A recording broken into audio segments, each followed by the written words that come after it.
Praise the Lord, जय मसीह की। Welcome to children Bible club.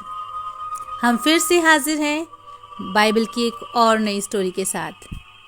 आज हम कहानी सुनेंगे दानियल की, जिसके बारे में आप पहले भी सुन चुके हैं। दानियल जो कि परमेश्वर का जन था और जिसे परमेश्वर ने बहुत बुद्धि और समझ भी दिया था। आप जानते हैं, राजा दारा के राज्य में राजा दारा ने दानियल और दो लोगों को 120 अधिपतियों के ऊपर अध्यक्ष ठहराया था, जिनमें से एक कौन था? दानियल। और राजा दारा तो यहाँ तक चाहता था कि दानियल को पूरे राज्य के ऊपर अधिकार दे, क्योंकि दानियल में परमेश्वर का आत्मा वास करता था और उसके सभी कामों में वो बहुत अच्छा था। पर इसको देखकर कुछ लोग बहुत जल रहे थे। जानते हैं, वो लोग सोच रहे थे कि कैसे दानियल को मार डाला जाए, कैसे इसको राजा की नज़र में गिरा दिया जाए। वो सोच रहे थे और आखिरकार उनको एक तरीका मिल गया। उन्होंने एक प्लान बनाया और सोचा उन्होंने, क्यों ना हम राजा को भड़काएं कुछ ऐसा करने के लिए जिससे हम दानियल के ऊपर दोष लगा सके। क्योंकि वैसे तो दानियल में कोई भी गलती नहीं, कोई भी भूल नहीं है, पर हाँ, वो 3 बार प्रार्थना करने के लिए बैठता है, ये बात हम जानते हैं। तो आओ हम कुछ ऐसा करें जिससे राजा को मजबूर कर दें दानियल को सज़ा देने के लिए।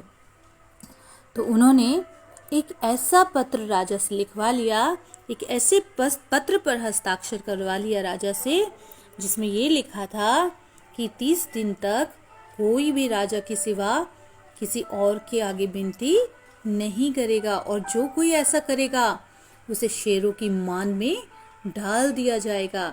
और आप तो जानते हैं कि राजा का हुक्म टाला नहीं जा सकता है। और राजा का हुक्म गलियों में, बाजारों में, चौकों में ऐलान कर दिया गया। सुनो सुनो सभी निवासियों, आप सबको मैं बता रहा हूं कि राजा ने ये हुक्म दिया है कि जो कोई 30 दिन तक राजा के सिवा किसी और के आगे विनती करेगा, उसे भूखे शेरों की मान में डाल दिया जाएगा। इसलिए 30 दिन तक कोई भी राजा के सिवा किसी के आगे झुकेगा नहीं, किसी से विनती नहीं करेगा, केवल राजा के सामने झुकेगा। अब इस ऐलान को दानियल ने भी सुना। तो जब दानियल ने सुना तो दानियल को बहुत ही दुख पहुंचा कि ये कैसा आज्ञा पत्र राजा ने दे दिया है। पर दानियल उठा और जाकर जैसे हमेशा प्रार्थना करता था, अपने घर में गया और अपने घर की खिड़की खोली यरूशलेम की ओर और प्रार्थना करने लगा और गिड़गिड़ाने लगा खुदा के आगे और प्रार्थना करने लगा, जैसे वो हमेशा करता था। प्यारे पिता, मैं आपसे बहुत प्रेम करता हूँ, आप ही हमारे परमेश्वर हैं। और वो प्रार्थना कर रहा था। और वो लोग जिन्होंने ये चाल चली थी, उन्होंने देखा, हा हा हा हा हा, मिल गया ना रास्ता, अब कौन बचाएगा दानियल को। जानते हैं हम, अब तो राजा भी अपनी आज्ञा को पलट नहीं सकता है। अब तो दानियल को शेरों का खाना बनना पड़ेगा। तब सच में दानियल को सजा सुनाने का हुक्म दिया गया और राजा सोच में पड़ गया, ये क्या हो गया, ये मैंने क्या कर दिया। क्या दानियल को मुझे शेरों की मान में फेंकना पड़ेगा? क्या होगा दानियल का? मुझे कुछ तो करके इस आज्ञा को रोकना होगा। पर उन लोगों ने कहा, राजा साहब, आप जानते हैं कि मादियों में ऐसा कोई भी कार्य नहीं है जो आप एक बार कहकर पलट सकें। आपको अपनी आज्ञा के अनुसार करना होगा।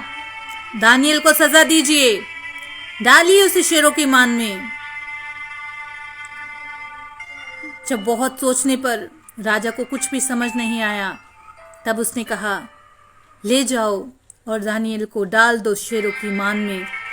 और वो सच में दानियल को ले गए और शेरों की मान में फेंक दिया और उसको ऊपर से पत्थर से ढक दिया गया। पर दानियल जब वहाँ शेरों की मान में डाला गया तो दानियल वहाँ शांत रहा और प्रार्थना करता रहा। और जानते हैं बच्चों कि शेरों के मुंहों को परमेश्वर ने बंद कर दिया और दानियल को कुछ भी हानि पहुंचने नहीं दी। दानियल बिल्कुल सुरक्षित रहा, किसी प्रकार की कोई हानि नहीं होनी पाई। और जब रात का समय था, राजा बहुत ही बेचैन था। वो सिर्फ और सिर्फ दानियल के ही बारे में सोच रहा था। और जानते हैं, राजा दारा रात भर नहीं सोया, ना उसने खाना खाया। वो बस बाहर की ओर देखे जा रहा था और सोच रहा था, क्या हुआ होगा दानियल का? क्या उसका परमेश्वर उसे बचा सका होगा जिस पर उसका भरोसा है? वो सारी रात बेचैन रहा, उसकी आंखों में नींद नहीं आई। और सुबह पौ फटते ही, जैसा कि लिखा है बाइबल में, सुबह पौ फटते ही वो उठा और भाग गया उस शेरों की मान की ओर और दौड़ा ही जा रहा था कि मैं जाकर देखूं कि दानियल का क्या हुआ है। और उसने बाहर से आवाज़ दी, हे जीवते परमेश्वर के दास दानियल, क्या तुम ठीक हो? क्या तुम्हारा परमेश्वर तुम्हें बचा सका है? तो अंदर से दानियल ने आवाज़ दी, राजा तो युग युग जीवित रहे। देख, ना तो मैंने तेरी दृष्टि में और ना ही परमेश्वर की दृष्टि में कोई पाप किया है। मेरे परमेश्वर ने अपने दूत को भेजकर इन शेरों के मुंहों को बंद कर दिया। और देख, मुझे कुछ हानि नहीं पहुंची है, मैं बिल्कुल ठीक हूँ। तब राजा की आज्ञा से दानियल को बाहर निकाला गया और दानियल बिल्कुल ठीक ठाक बाहर निकल आया। और राजा बहुत ही खुश और आनंदित हुआ, इतना आनंदित कि उसने उसके साथ बैठकर परमेश्वर का धन्यवाद किया।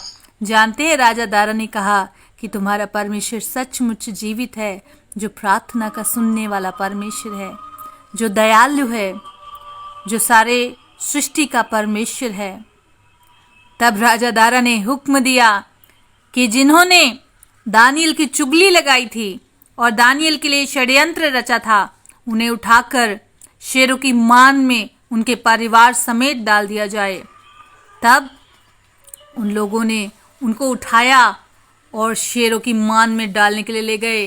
वो चिल्लाते रहे, हमें माफ करिए, हमें माफ करें, हमें माफ करें, पर कोई उनकी सुनने वाला नहीं था। सिपाहियों ने उन्हें उठाया और उठा के शेरों की मान में ले गए और शेर उनके तरफ झपट पड़े और वो अभी शेरों की मान के पास ही पहुंचे थे और झपट कर उन्हें खा डाला। और लिखा है कि उनकी हड्डियां तक छोड़ी नहीं और वो खत्म हो गए। और परमेश्वर में दानियल और राजा दारा आनंद करते रहे, क्योंकि विरोधी मार डाले गए। क्योंकि जो जैसा करता है वैसा ही उसके साथ भी होता है। आज की जो हमारी बाइबल वर्स है बच्चों, वो हम देखेंगे। आज की जो बाइबल वर्स है वो है